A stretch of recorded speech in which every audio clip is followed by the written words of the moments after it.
स्वतंत्रता दिवस की 74वीं वर्षगांठ है और आज हम स्वतंत्रता दिवस की पूर्व संध्या पर स्पेशल शो कर रहे हैं। हम उन रणबांकुरों को याद कर रहे हैं जिन्होंने आज़ादी की लड़ाई में भाग लिया, अपना सर्वस्व निछावर कर दिया। उस तिरंगे की कहानी को याद कर रहे हैं जिसको लेकर के आज़ादी के मतवाले मैदान में निकलते थे और जिसके आगे फिरंगियों को इस देश को छोड़ना पड़ा। फर्रुखाबाद में भी बड़ी संख्या उन लोगों की है जो आज़ादी के आंदोलन में शामिल रहे। वे स्वतंत्रता सेनानी जिन्होंने तमाम संघर्ष झेले। फर्रुखाबाद में भी दोनों जो वर्ग थे, गांधी जी के समर्थक भी थे और क्रांतिकारियों के समर्थक भी थे। अभी 11 अगस्त को हम लोगों ने राम नारायण आज़ाद का बलिदान दिवस मनाया। यहीं बगल में साहबगंज चौराहा है, वहाँ के रहने वाले थे राम नारायण आज़ाद और वो भी उसी आज़ाद ब्रिगेड के सदस्य थे जिसके नाम काकोरी कांड हुआ और दूसरे इस तरीके के क्रांतिकारी कार्य जिस ब्रिगेड के द्वारा हुए। राम नारायण आज़ाद भी उसी आज़ाद ब्रिगेड के सक्रिय सदस्य थे। उन्हें भी आज अंग्रेजों के एक मुखबिर के द्वारा उन्हें उनकी हत्या कराई गई थी। ये इतिहास है। जिले में अनेक पीपल के पेड़ ऐसे हैं जहां पर जो आज़ादी के आज़ादी के सेनानी थे उन्हें फांसी पर लटका दिया जाता था। ये कहानी आज़ादी के संग्राम की है। आज हम अपनी नई पीढ़ी को इस आज़ादी के संग्राम की आज़ादी की जानकारी देकर के अपने को गौरवान्वित महसूस करते हैं और एक संघर्षपूर्ण गाथा है भारतीय स्वतंत्रता संग्राम की, उसे बता रहे हैं। लेकिन आज के दिन पर जब हम स्वतंत्रता दिवस की पूर्व संध्या पर एकत्रित हुए हैं तो निश्चित रूप से जो अतीत के पन्ने हैं उन्हें पलटना बहुत जरूरी है। अपने उन तमाम रणबांकुरों को याद करना बहुत जरूरी है, उन्हें श्रद्धा सुमन अर्पित करना जरूरी है। मणिनाथ बनर्जी का जिक्र हम करना चाहेंगे जिन्होंने फतेहगढ़ सेंट्रल जेल में अपने क्रांतिकारी साथियों के लिए संघर्ष करते हुए अपने प्राण त्यागे थे। उनका स्मारक सेंट्रल जेल के बाहर बना हुआ है। हम हर साल 20 जून को वहाँ एकत्रित होते हैं और उस क्रांतिकारी योद्धा को श्रद्धा सुमन अर्पित करते हैं। तमाम सी स्वराज कुटीर है फर्रुखाबाद में, तिलक भवन है, जहाँ हम स्वतंत्रता के जो सेनानी हैं, स्वतंत्रता संग्राम के जो सेनानी हैं, उनको देख करके, उन इमारतों को देख करके हमें लगता है कि स्वतंत्रता संग्राम किस तरह से लड़ा गया होगा और हमारे जो सेनानी थे उन्होंने कितनी बहादुरी से और किन किन जुल्मों, अन्याय और अत्याचारों को सह करके अंग्रेजों का मुकाबला किया, अंग्रेजों की जातियों का मुकाबला किया। हम लोग जब यहाँ पर राजनीति शुरू किए उस समय यहाँ स्वतंत्रता सेनानियों की अच्छी खासी संख्या थी। अग्रवाल सभा भवन में 15 अगस्त से पहले 15 अगस्त को बैठक हुआ करती थी। 100 के लगभग स्वतंत्रता संग्राम सेनानी हुआ करते थे, बैठक में भाग लेते थे, तमाम चीजों पर चर्चा करते थे। तो यहाँ जो स्वराज कुटीर है वो गवाह है इस स्वतंत्रता संग्राम की। यहाँ जो तिलक भवन है वो गवाह है स्वतंत्रता संग्राम का। और जैसा हमने कहा कि तमाम पीपल के पेड़ थे जो अंग्रेजों की जुल्म और ज्यादती के गवाह है, जहाँ पर सेनानियों को सरेआम फांसी पर लटका दिया जाता था। ये तमाम सी चीजें हम चाहेंगे कि आज की इस डिबेट में हमने बहुत पहले विषय बता दिया था, सारे लोगों ने कुछ ना कुछ जानकारी की होगी और हमारे जो दर्शक हैं, हमारी जो नई पीढ़ी है, उसे कुछ ना कुछ आप लोग कुछ नया बताने का प्रयास करेंगे। एक और तथ्य हम पढ़ रहे थे सुबह, जिस समय दिल्ली में जश्न मनाने की तैयारी चल रही थी 14/15 अगस्त की रात को, सारे लोग आज़ादी का जश्न मनाने की तैयारी कर रहे थे, फिरंगी अपना बिस्तर समेट रहे थे, झंडा बदलने की तैयारी चल रही थी, लेकिन उस जश्न में महात्मा गांधी शामिल नहीं थी। एक बड़ा ऐतिहासिक तथ्य हम लोग पढ़ रहे थे, उस जश्न में महात्मा गांधी शामिल नहीं थे। महात्मा गांधी पश्चिम बंगाल में उस समय हिंदू और मुस्लिमों की जो संघर्ष चल रहा था उसे निपटाने के लिए वहाँ पर नोआखाली में वहाँ डेरा डाले हुए थे। वहाँ पंडित नेहरू और पटेल की ओर से जो मध्यस्थ थे वो भेजे गए, जो विशेष दूत थे वो उन्हें भेजा गया और कहा गया कि गांधी जी को आमंत्रित करो, उनसे कहो कि आज़ादी का जश्न मनाया जाना है दिल्ली में।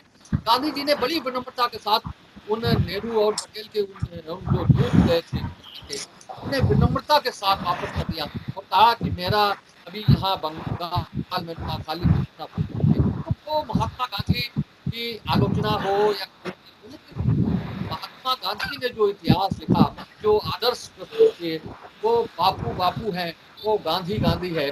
और उसके बाद में ये सही है कि आजादी दिलाने में और लोगों का भी बहुत योगदान रहा, लेकिन बापू की सादगी, बापू का सत्य, अहिंसा और प्रेम का हथियार वो अमोघ था, जिसको जिसको देकर के आजादी की लड़ाई लड़ी गई और इतनी बड़ी बड़ी लड़ाई जीती गई। हम चाहेंगे कि नौसेन जी आप शुरू करें आज की इस चर्चा को, बताएं कि क्या इस पूरे आजादी के संग्राम को में किस तरह से लोगों ने जो जो सेनानी थे, जो रणबांकुरे जी ने हम लोग कह रहे हैं वो थे, उन्होंने किस तरह से जुल्म ज्यादतियां बर्दाश्त की थी और क्या इतिहास है इस पूरे स्वतंत्रता संग्राम का।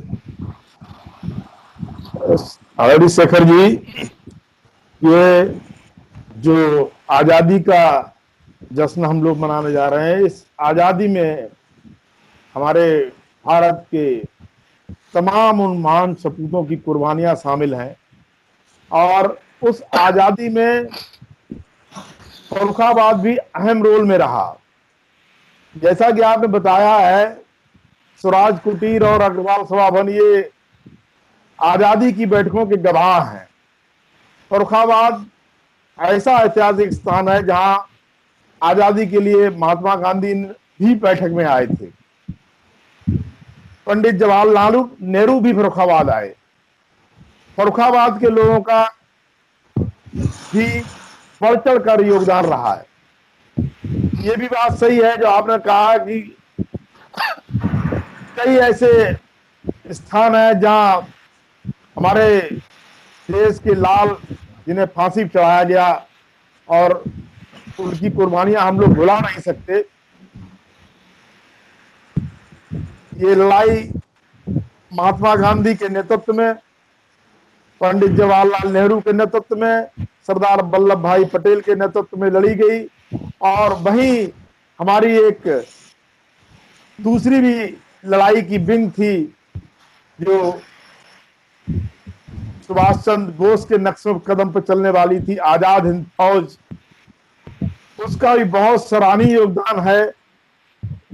हमारे देश के सपूतों ने अपनी जान देकर हमें ये स्वतंत्रता दी है, जिसका हम जश्न मनाने से पहले उन सबको कोट कोट नमन करता हूं। जैसा कि शेखर जी मालूम है कि आजादी में महात्मा गांधी ने बिना किसी हथियार के सत्य अहिंसा के रास्ते पर चल के जिस तरह से देश के लोगों को जोड़ा और अहिंसा को रास्ते अपनाने के लिए उन्हें प्रेरित किया, उसमें एक महान साथी पंडित जवाहरलाल नेहरू भी रहे, सरदार वल्लभ भाई पटेल रहे, जिन्होंने महात्मा गांधी के कंधे से कंधा मिलाकर उनके साथ पीछे चले और उनके दिशा निर्देशन में देश की आजादी के लिए काम किया। हमारे ये ऐसे रणबांकुरे थे जिन्होंने अपने जीवन के, पंडित जवाहरलाल नेहरू ने अपने जीवन के 9 साल जेलों में बिताए। तो से गिरफ्तार कर लिया गया था और आजाद 45 में अंग्रेजों द्वारा स्वयं रिहा किया गया था। जहां तक पहली बात आंदोलन की, सबसे पहले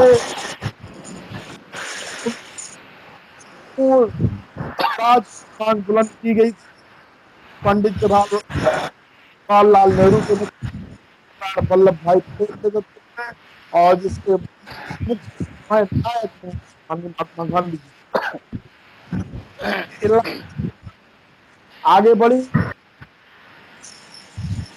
जब नेहरू जी ने इस आजादी की लड़ाई में सारी संपत्ति कुर्बान कर दी अपने कपड़ों का त्याग कर दिया था और खादी कुर्ता और खादी टोपी में निकले थे। ये 1920 से लेकर 1922 तक एक असहयोग आंदोलन चलाया गया था। तो पहली बार उनकी गिरफ्तारी 1922 में हुई। ये जेल गए और उन्होंने पूर्ण स्वराज का नारा बुलंद किया था। बाद 26 जनवरी 1930 कौशन जी आगे बताइए। शुभम जी आगे बढ़ाइए बात को। कौशन जी आगे अगले राउंड में बताइए। हाँ देखिए शेखर जी, आज आज जिस विषय पर हम लोग चर्चा कर रहे हैं, ये कहीं ना कहीं हमारा अभिमान है, हमारे देश का स्वाभिमान है। और मुझे गर्व है कि मैंने उस धरती पर जन्म लिया जिस धरती को हमारे वीर क्रांतिकारियों ने, हमारे महात्मा गांधी और नेहरू नेहरू जी जैसे लोगों ने अपने खून पसीने से सींचा है। आज इस आजादी की बात को करने से पहले मैं उन सबको निवेदन करता हूं उनका, उन्हें धन्यवाद देता हूं कि आज उनके उस प्रयासों से आज हम आजादी की इस खुली बयार में सांस लेने की ताकत रख पा रहे हैं।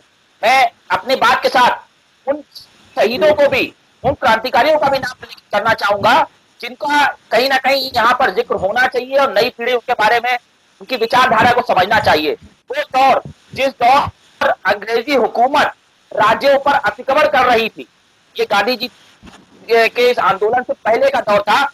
इसमें 1857 का दौर था, जिसमें मंगल पांडे, रानी अवंतीबाई लोधी, तात्या टोपे, पूजा देवी, राजेंद्र नाथ लाहिड़ी, मदारी पासी जैसे क्रांतिकारी और वो लोग हुए हैं जिन्होंने अपनी जो है प्रजा को बचाने के लिए की हुकूमत को चैलेंज किया है, अपने सीने पर गोली खाई है और अपनी प्रतिज्ञाओं के साथ साथ स्वयं आहुति दी है, लेकिन अपनी अपनी देश की जनता को कभी भी झुकने नहीं चाहे, अपने प्राण की आहुति देकर आज आजादी की लड़ाई को बदस्तूर जारी रखा।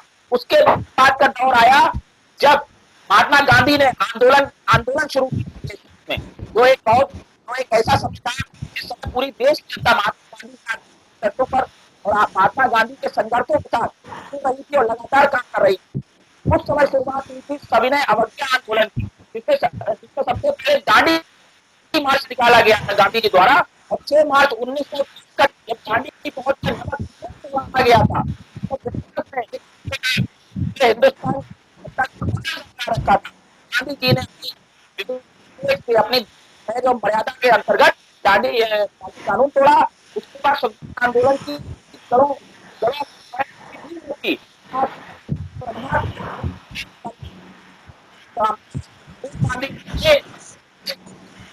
करी अपनी बात को खुद पर बताने का। उसके बाद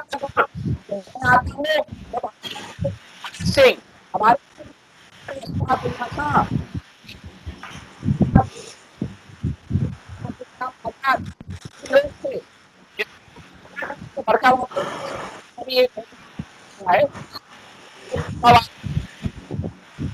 आवाज नहीं आ रही।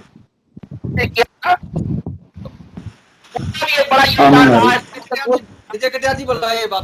शुभम आवाज नहीं आ रही, चेक कर लीजिए। हाँ जी जी, देखिए शेखर जी, आज आज हम स्वतंत्रता दिवस के पूर्व संध्या पर हमारे देश में जो शहीद हुए हैं स्वतंत्रता दिलाने में, उनको नमन करते हैं। चाहे वो मंगल पांडे जी हों, चंद्रशेखर आजाद जी हों, सुभाष चंद्र बोस जी हों, बाल गंगाधर तिलक जी हों, रानी लक्ष्मीबाई जी हों, महात्मा गांधी जी हों, राम प्रसाद बिस्मिल हों, अशफाक उल्लाह खां हों, भगत सिंह हो, सरदार वल्लभ भाई पटेल जी हों, और जो जिनका नाम हम नहीं ले पा रहे हैं उन सबको आज हम नमन करते हैं। और निश्चित रूप से ये हमारे लिए एक ऐतिहासिक क्षण है जो हम इस स्वतंत्र भारत में सांस ले रहे हैं, और ये हमारे पूर्वजों की देन है, उन्होंने हमको स्वतंत्रता दिलाई है। कहीं ना कहीं जब हम स्वतंत्रता की बात करेंगे तो निश्चित रूप से 1857 का वो समय जब ये प्रथम स्वतंत्रता संग्राम देश में आया था और स्वतंत्रता के लिए लोगों ने उस समय हुंकार भरी थी, वो याद करने वाला पल था। चाहे महारानी लक्ष्मीबाई हो, चाहे और क्रांतिकारी रहे हों, कहीं ना कहीं इन्होंने इस बढ़ चढ़कर प्रथम स्वतंत्रता संग्राम में अपनी भागीदारी ली है। इसके बाद चाहे 1925 का काकोरी कांड हो, जिसमें राम प्रसाद बिस्मिल जी, राजेंद्र नाथ लाहिड़ी जी, रोशन सिंह जी, अशफाक उल्ला खां जी को फांसी की सजा मिली थी। और उस समय ये जो काकोरी कांड था, भले ही अपने देश में उतना जाना ना गया हो, लेकिन ये निश्चित रूप से ये आजादी दिलाने के लिए अहम भूमिका उस समय इस कांड के माध्यम से निभाएंगे। 1942 में भारत छोड़ो आंदोलन की हम बताना चाहते हैं कि कांग्रेस का जो अधिवेशन मुंबई में हुआ था अखिल भारतीय कार्य समिति का, उसी में महात्मा गांधी जी ने ये लाए थे कि अंग्रेजों भारत छोड़ो, करो या मरो का नारा महात्मा गांधी जी ने दिया था कि, और ये भी कहा था इस आंदोलन को अंग्रेजों भारत छोड़ो आंदोलन या भारत छोड़ो आंदोलन के नाम से जाना जाता है। निश्चित रूप से उस समय तृतीय विश्व युद्ध चल रहा था और कहीं ना कहीं जो भारत में ये चिंगारी जो जली थी स्वतंत्रता के लिए, वो अहम भूमिका निभा रही थी। देश स्वतंत्र होगा, अंग्रेजों को बहुत बड़ी क्षति हुई थी, चाहे वो किसी तरीके से हुई हो। तिरंगा फहराया गया, मुझे मालूम है अरुणा आसिफ अली ने 9 अगस्त 1942 को ग्वालियर टैंक मैदान में प्रथम तिरंगा फहराया था, भारत का ध्वज फहराया था, याद रखने वाला पल था। और उसी समय ये निश्चित हो गया था कि अब देश को स्वतंत्रता अति शीघ्र मिल जाएगी। निश्चित रूप से मैं आज इस देश में, हम सब लोग इस देश में स्वतंत्रता की सांस ले रहे हैं, इसके लिए मैं अपने स्वतंत्रता संग्राम सेनानियों को एक बार पुनः नमन करता हूँ। सत्यपाल जी, हमने सारे महापुरुषों के नाम, सारे बड़े नेताओं के नाम हम लोग जानते, लेकिन ऐसे अनाम लोग, चाहे जलियांवाला कांड, चाहे जो लोग उस समय हजारों की संख्या में जिनको फांसी दी गई, तमाम लोग उसमें मरे हैं, जो इस देश के ऐसे बहादुर नौजवान उस समय जिनको कहीं पढ़ लिख के ठीक से अपने काम धाम के बारे में लोग सोच सकते हैं, ब्याह शादी के बारे में सोच सकते हैं, ऐसे चंद्रशेखर जी जैसे लोग, भगत सिंह जैसे लोग, राम प्रसाद बिस्मिल जैसे लोग, सुभाष चंद्र बोस जैसे लोग, तो ऐसे लोगों ने इस लड़ाई को बहुत मजबूती भाई। यहाँ सुभाष चंद्र बोस ने तो यहाँ से जाकर जर्मनी तक लड़े हैं, यहाँ तक तो सारे देश में जो अंग्रेज इस देश से भागने के लिए बात ठीक है कि दो प्रकार के लोग थे, एक नरमपंथी एक गर्मपंथी। नरमपंथी लोग जिसको लीड करते थे लेकिन गर्मपंथी लोगों ने कांग्रेस जो अंग्रेज देश में था उसकी रूह कपा दी। इतने लोग आप देखिए, जो छोटे छोटे बच्चे लोग उस समय झंडा लेकर निकल रहे, मैं एक जगह देख रहा था कि लोग तिरंगा हाथ में लेकर जाते थे और उनके ऊपर गोलियां बरसती थी, तिरंगा हाथ में पकड़े पकड़े लोग जमीन पर गिरते जाते थे, मरते जाते थे और भारत माता की जय के नारे लगाते। इसलिए ऐसे लाखों करोड़ों लोगों का योगदान इस देश, जिन लोगों ने लीड किया है उनको हम सब जानते हैं, लेकिन जिन लोगों ने इस देश के लिए कुर्बानी दी है, ऐसे लोगों की संख्या बड़े पैमाने पर। और अंग्रेज इस देश, ये बात ठीक है कि महात्मा गांधी का योगदान उसमें होगा, अन्य नेताओं का योगदान है, इन्होंने उस चीज को, उस आंदोलन को लीड करने का काम किया होगा, समझाने का काम किया होगा, लेकिन जिन लोगों ने अपनी जान की बाजी लगा दी, ऐसे लाखों करोड़ों लोगों को भी आज श्रद्धासुमन अर्पित करने का वक्त है। और अंग्रेजों के बाद एक बात समझ में आ गई कि जब लोग बड़े बड़े हमले होने लगे, अंग्रेज जब मारे जाने लगे, तो उनको लगा कि इस देश में अभी तक नेता लोग केवल इस बात को कहते थे, लेकिन सामान्य जनमानस में के मन में भावना आ गई कि हमको इस देश छोड़ना चाहिए, तो लोग घबरा गए, लोग छोड़ के भागने लगे। दुर्भाग्यपूर्ण स्थिति ये रही कि जो हमारे लोग लीड कर रहे थे, जिस दिन हमको बड़ी स्वतंत्रता इस देश में मिलने वाली थी और जिस हमको लग रहा था इतने बड़े लोगों के खून खराबे के बाद, इतने लोगों के बलिदान के बाद देश ठीक से स्वतंत्र हो जाएगा, सवेरे हम झंडा फहराएंगे, लेकिन उसके एक दिन पहले राजनीतिक नेताओं की महत्वाकांक्षाओं के सामने इस देश का विभाजन हो गया और उसमें भी लाखों लोग, हजारों लोग निर्दोष लोग मारे। जब हम ध्वज फहरा रहे थे, एक तरफ ध्वज फहरा रहे थे, 15 अगस्त का जश्न मना रहे थे, और दूसरी तरफ ट्रेनों में कटी हुई लाशें निकल के लोग आ रहे हैं। अब ये जो स्थिति थी इस आंदोलन को लोगों ने, ये आंदोलन का जो स्वरूप था लास्ट में आर्थिक दौर में जो आ गया, नेताओं की महत्वाकांक्षा का शिकार हो गया था और जिसके कारण हजारों लोग मारे गए। आज हम सबको चाहिए, आज ये देश स्वतंत्र हो गया है, लेकिन आज इस देश में फिर से ऐसी निर्माण न हो, जाति के नाम पर, धर्म के नाम पर, समाज के नाम पर जो लोग बयान देते हैं, जो बोलते हैं, जो राजनीति करते हैं, मुझे लग रहा है कि आज इस देश को एकता और अखंडता के लिए राष्ट्रीय स्वाभिमान करते हुए कुछ जो गलतियां हैं, जो चीजें होती हैं, जिसके कारण हमने एक विभाजन झेला है, आज वो ऐसे लोग, ऐसे नेता, इनका बहिष्कार होना चाहिए और ऐसे प्रकार के देश के खिलाफ बोलने वालों के खिलाफ हम समाज करते हुए हम सब निंदा करें और अपने राष्ट्रीय स्वाभिमान को दुनिया में भारत का झंडा ऊंचा रहे, भारत का झंडा ऊंचा रहे, भारत के नेताओं का झंडा ऊंचा रहे, भारत की जनता का सम्मान बढ़े। इस प्रकार के काम एक संकल्प लेते 15 अगस्त को हम सब राष्ट्रीय फहराएं, जनता को याद करें और आगे बढ़ने का रास्ता मजबूत। स्वतंत्रता दिवस की पूर्व संध्या पर बड़ी अच्छी चर्चा हो रही थी। हम नमन करते हैं, श्रद्धा सुमन अर्पित करते हैं उन महान वीरों का जिन्होंने देश की आज़ादी में अपना योगदान किसी न किसी रूप में दिया। गर्व की बात है कि हमने आँख खोली इस स्वतंत्र देश पराधीनता जिन लोगों ने देखी है तो वो कष्ट भी झेले होंगे। बहुत शानदार चर्चा हो रही है। हम इस स्वतंत्रता की वर्षगांठ पर सबको बधाई देते हैं, श्रद्धा सुमन अर्पित करते हैं अपने वीरों को। लेकिन सतपाल जी ने चर्चा का रुख ही मोड़ दिया। जात पात और धर्म की जो बात आपने शुरू करी, जरा आप अपने गिलेमान में मुंह डालकर देखिए कि आपका बेस क्या है, आपकी बुनियाद क्या है। आप ही ने इस देश में जात पात और धर्म का जहर घोलने का काम आपकी भारतीय जनता पार्टी करती है, कर रही है।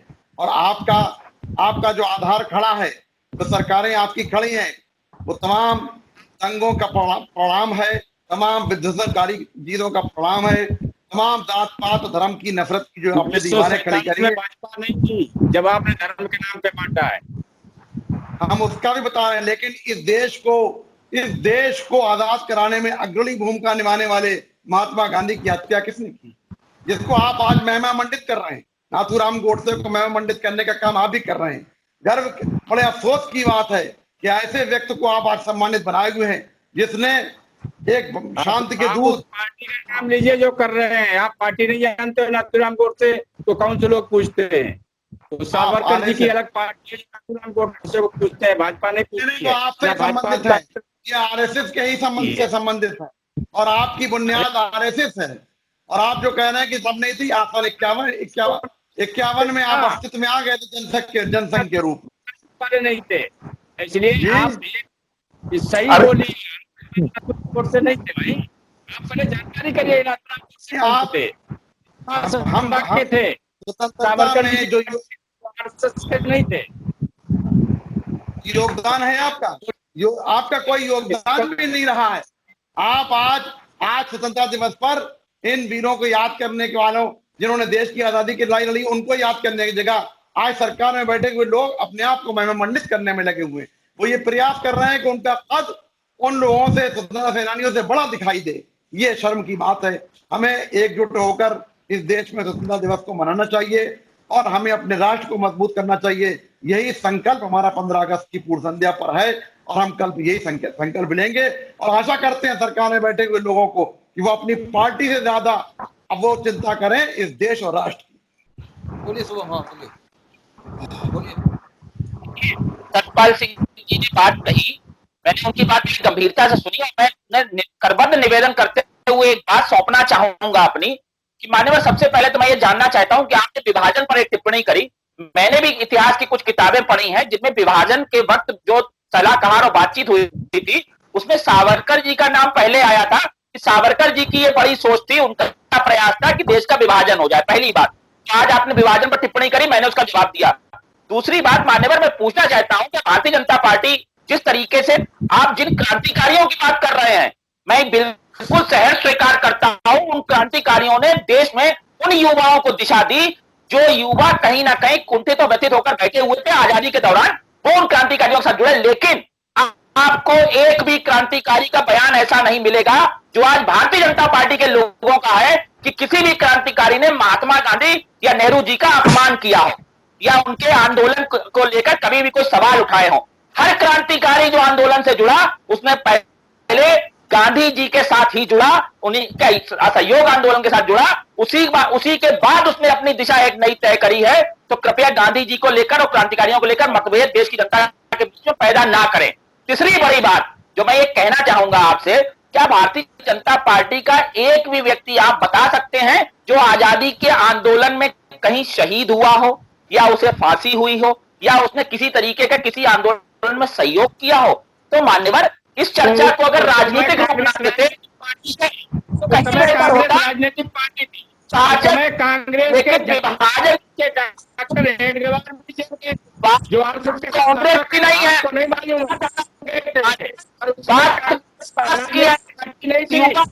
दिमाग गुमराह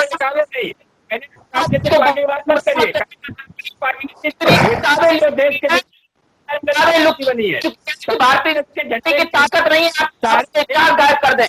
देखिए, मंत्रालय नहीं है, कर देंगे। इतिहास 56 इंच से ज्यादा चौड़ा है, मान्यवर, उसे आप बदल नहीं सकते। इतिहास 56 इंच नहीं है, ज्यादा है। तो खूनों की आहुतियां हैं। भारतीय जनता पार्टी आरोप संग्राम लगाने से पहले एक बार जरूर देखे, मुझे अंदाजा है कहीं ना कहीं उन्हें शर्मिंदगी जरूर होगी। तो महात्मा गांधी आक्षेप लगाने से पहले देश के प्रधानमंत्री को जवाब देना चाहिए। तो है गांधी पूछते भी है, और देश में गांधी के ऊपर आक्षेप बर्दाश्त बोले। हाँ, महात्मा आवारी शेखर जी, को समाप्त आवारी शेखर जी, हम पार्टी है भाई। हम अपने बड़े भाई सत्यपाल सिंह जी की बात पर ध्यान आकर्षित करना चाहूंगा। हम उनकी इस बात से सहमत हैं। आज उन्होंने बहुत अच्छे शब्द कहे, अगर वो इन पे अपन अमल कर लें, जात के नाम पर, धर्म के नाम पर अब आगे देश न बंटने दें, ये उनके शब्द हैं। मैं उनके शब्दों पर उन्हें ये कहना चाहूंगा कि इस पर जरूर विचार करें कि आज जो देश में राजनीतिक परिस्थितियां पैदा की गई हैं, वो भाई से भाई को लड़ाने का काम कर रही हैं, जाति और धर्म के नाम पर एक दूसरे को बरगला रही हैं। आज हिंदुस्तान को फिर से तोड़ने की कोशिश की जा रही है। मैं बयान आपकी पार्टी मैं बहुत आदर के साथ आपकी बात को बोल देता हूं। आपने जो कहा है, आप इस पर मंथन करिए कि आगे ऐसी राजनीति नहीं होनी चाहिए कि जाति और धर्म के नाम पर, हिंदू और मुस्लिम के नाम पर लड़ाने का काम बंद होना चाहिए। हमने जिस आजादी में सांस ली है, भाई आप आज की सरकारी बात करो तो कर लीजिए ना। हमने कोई विभाजन किया मुसलमान की, आपने इसको विभाजन करके ही आप सत्ता में आए हैं। आपका चरित्र यही रहा है। अच्छा, आपने नहीं रोशनी आप आवास आपके नहीं बन रहा है, शौचालय आपके नहीं बन रहा है, सब्सिडी आपको नहीं मिल रही है। इसमें हिंदू मुसलमान का विभाजन हुआ है कहीं? किसी कहीं हुआ? सब्सिडी का उल्लास मनाने के लिए नहीं बैठे हैं हम, आज आजादी का उल्लास मना रहे हैं। हम अपने को नमन कर बैठे हैं। फिर ये क्यों बात करते हैं कि बांटने की बात है भाजपा और उसकी बात? मैं तो ये आज इसीलिए कहा है कि जाति धर्म से ऊपर उठकर राजनीति करना चाहिए। जो एक बार हो गया धर्म के नाम पर, आपको समझना है ये आरोप सब पार्टियां आप पर ही लगाती हैं, और पार्टी ये आरोप आपके ऊपर है। ये आपको देखना पड़ेगा आपका चरित्र क्या है, आपके दल का कैसे भाई है। आप समर्थन करोगे? आप सपा के सांसद जो बदरुद्दीन जो कह रहे हैं उनका आप समर्थन करोगे, और आप कहोगे कि हमारे लगेगा बयान आपके लोग सबसे ज्यादा कांग्रेस के लोग सांसद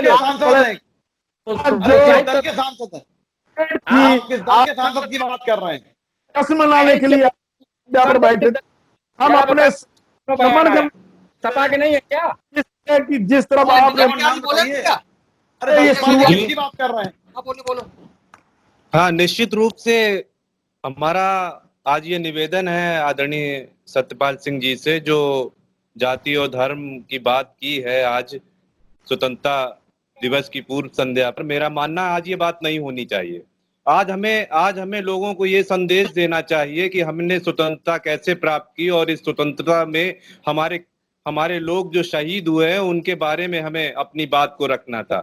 निश्चित रूप से नहीं बहाया ये नहीं बात निश्चित रूप से जो आपने बात कही है जाति धर्म की, ये कटु सत्य है कि आपकी पार्टी जातिगत राजनीति करती है, धर्म के नाम पर राजनीति करती है, देश को बांटने की राजनीति करती है, देश को जोड़ने की राजनीति नहीं करती है। देश को जोड़ने की राजनीति पुराने लोगों ने की है, चाहे वो सरदार वल्लभ भाई पटेल जी रहे हो। 600 रियासतों को रातों रात एक कर दिया, भारत में विलय कराया। आज हमें उनका नाम लेना है, महात्मा गांधी जी का नाम लेना है, सुभाष चंद्र बोस जी का नाम लेना है, चंद्रशेखर आजाद जी का नाम लेना है, उन वीर शहीदों का नाम लेना है जिन्होंने देश को स्वतंत्र कराया है। जब आप जाति और धर्म की बात कर देंगे तो निश्चित रूप से आप गलत रास्ते पे जा रहे हैं, ये आपको स्वीकार करना पड़ेगा। देश में जिस दिन देश स्वतंत्र हो रहा था उस दिन लाखों लोग निर्दोष लोग धर्म के नाम पर, जात के नाम पर जो विभाजन हुआ है वो उसकी पुनर्गठन स्थिति न निर्माण हो, तो लाखों निर्दोष लोग मारे गए। और आज उसी दिशा पे बहुत सारे दलों के लोग जा रहे हैं, सांसद और विधायक बयान दे रहे हैं। जी वो विभाजन जात और धर्म के नाम पर नहीं हुआ था, जो एक विभाजन और समझौते के रूप में विभाजन हुआ था। वो एक अलग बात थी, उसके विभाजन के बाद परिस्थितियां क्या बनी, यही तो देखना आपका दायित्व ज्यादा है। आप सत्ता में बैठे हैं, ये देखना दायित्व आपका ज्यादा है भाई। धर्म के नाम पे नहीं तो किस बात तो धर्म पर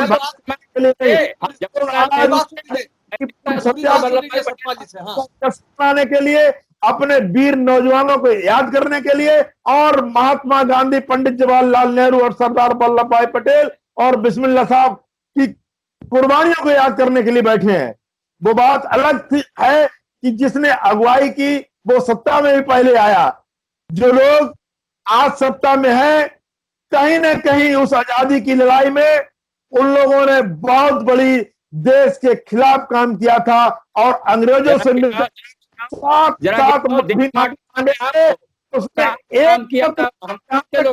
जरा बताओ कौन सा नेता उस समय कौन सा नेता था जो आज बैठा है, आप बताओ ना। सतपाली पूरी बात बता दीजिए। कौशल जी रुकिए, हाँ सतपाली पूरी बात। हाँ भाई हमारा हम जो विषय कह रहे हैं, हमने ये नहीं कहा किसी पार्टी पर मैंने आरोप नहीं लगाया। उस समय कोई पार्टी नहीं थी और कांग्रेस एक आंदोलन था जिसके अंतर्गत पूरा देश लड़ाई लड़ रहा था। उसमें दूसरी कोई पार्टी नहीं थी, न दूसरा कोई गुट था। केवल दो प्रकार के लोग थे। एक थे नरमपंथी लोग जिनका विश्वास था कि अंग्रेजों को हम शांतिपूर्वक तरीके से सत्याग्रह के माध्यम से भगा सकते हैं, और एक ऐसा ग्रुप था जिसको ये विश्वास था कि इस देश से अंग्रेज ऐसे सत्याग्रह के रास्ते से नहीं जा सकते हैं जब तक इनको मारा नहीं जाएगा, भगाया नहीं जाएगा, इनको जनहानि नहीं पहुंचाई जाएगी, तब तक इस देश से अंग्रेज नहीं जाएगा।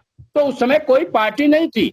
एक कांग्रेस का एक प्रकार और थे जिनका जिक्र नहीं कर रहे हैं, उसमें भी एक तरह के लोग थे जो हिंदुस्तान के मुखबरी करते थे, इसलिए आप उसको राजनीतिक आंदोलन करने का प्रयास करते रहे। का बयान जिनकी आप प्रशंसा कर रहे हो, सुन लीजिए। महात्मा गांधी ने 1947 में कहा था कि अब कांग्रेस का काम खत्म हो गया है, इसको समाप्त कर देना चाहिए, क्योंकि इसको देश की आजादी के लिए स्थापना हुई थी। उसके बाद कांग्रेस पार्टी थी, महात्मा गांधी ने की, और उसी पंडित जवाहरलाल नेहरू को महात्मा गांधी ने घोषित किया था, किसी और ने नहीं। स्वघोषित जवाहरलाल नेहरू नेता नहीं थे, उनको आदरणीय महात्मा गांधी ने उनको घोषित किया था नेता। हाँ, महात्मा गांधी को नेता मानते भाई। महात्मा गांधी बोलिए कांग्रेस में 1937 और 1937 में 2 बार पंडित जवाहरलाल नेहरू उसी कांग्रेस का चुना गया था। सोनिया जी की देखिए आज आजादी के 73 साल बाद हम लोग इस बिंदु पर चर्चा कर रहे हैं। अगर इस बिंदु पर हम लोग चर्चा कर रहे हैं कि किसने क्या किया और किसने विरोध किया, तो ये बहुत अच्छी सकारात्मक बात नहीं है। बात यह है कि जब हमें ये देखना पड़ेगा कि हम राष्ट्र को आजादी हमें अंग्रेजों से मिल गई है, लेकिन आज भी इतनी समस्याएं हैं कि हम अपने राष्ट्र को मजबूती से प्रदान करने के लिए आवश्यकता है। तब हम जो मौजूदा सरकार है उसकी ओर हम देखने की बात कर रहे हैं, क्योंकि सतपाल जी ने जात पात धर्म की बात कर दी। इनको स्वीकार करना होगा कि देश की तमाम जनता जात पात की दल होने का आरोप आप पर ही लगा। आप देश को संगठित करके राष्ट्र निर्माण को मजबूत करें। तमाम विपक्षी दल भी आपको सहयोग करने के लिए तैयार हैं। मैं समझता हूं स्वतंत्रता दिवस के अवसर पर ये प्रण आप ले लें कि आप जनता का और विपक्षी दलों का विश्वास जीतते हुए और प्रत्येक वर्ग और धर्म को बराबर सम्मान देते हुए, प्रत्येक धर्म की जाते धार्मिक स्थलों को बराबर सम्मान देने का प्रण आपके प्रधानमंत्री और आपका दल करते हुए एक लोकतांत्रिक देश के ढांचे को मजबूत करने का काम करें। आज के इस एपिसोड का हम यहीं पर समापन कर रहे हैं। स्वतंत्रता के आंदोलन में भाग लेने वाले तमाम जाने अनजाने शहीदों को, सेनानियों को हम स्मरण कर रहे हैं, उन्हें श्रद्धांजलि अर्पित कर रहे हैं, उनका नमन कर रहे हैं, उन्हें स्मरण कर रहे हैं। कल हम फिर मिलेंगे एक नई डिबेट को लेकर के, एक नए विषय को लेकर के। आज की चर्चा में आप सबने भाग लिया, उसके लिए आप सबका बहुत बहुत धन्यवाद। कल तक के लिए आप सबसे अनुमति चाहेंगे। शुभ रात्रि। सारे जहां से अच्छा हिंदुस्तान हमारा, हिंदुस्तान हमारा। चलिए, हाँ, नमस्कार। नमस्कार साहब। नमस्कार जी, नमस्कार। जय हिंद।